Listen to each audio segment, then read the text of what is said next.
Entre décembre 2019 et janvier 2020, à Hirson, l'Oise a connu 5 crues successives en quelques jours, en quelques semaines.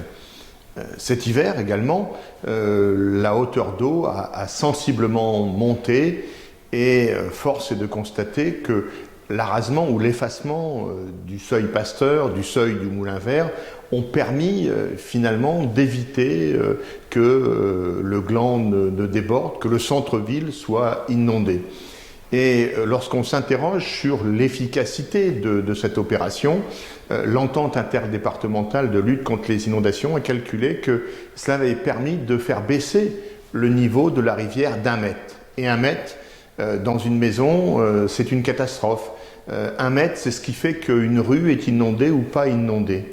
Et avec l'entente interdépartementale, nous continuons ce travail qui se poursuivra avec le bassin écrêteur de Montorieux, aussi efficace que celui qui existe actuellement à Proisy et qui protège Guise, qui à Montigny-sous-Marle protège toute la vallée de la Serre. Mais dans le même temps, le Siabois s'efforce de réguler et surtout d'aménager les bords de rivière.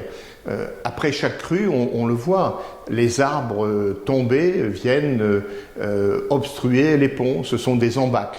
Et ces embâcles posent des difficultés sur l'écoulement des eaux. Cela veut dire qu'en plus, la calarose du frêne, maladie qui décime les arbres, la scolite qui décime les épicéas, amène des arbres à tomber également en bordure de rivière. Donc il y a un travail à la fois à engager et puis un travail de renaturation, c'est-à-dire de protéger le caractère écologique des cours d'eau. À la fois protéger nos concitoyens contre la montée des eaux et puis protéger la nature. C'est le double objectif à la fois de l'entente et du Siabois dont les travaux se poursuivent actuellement en bordure de rivière.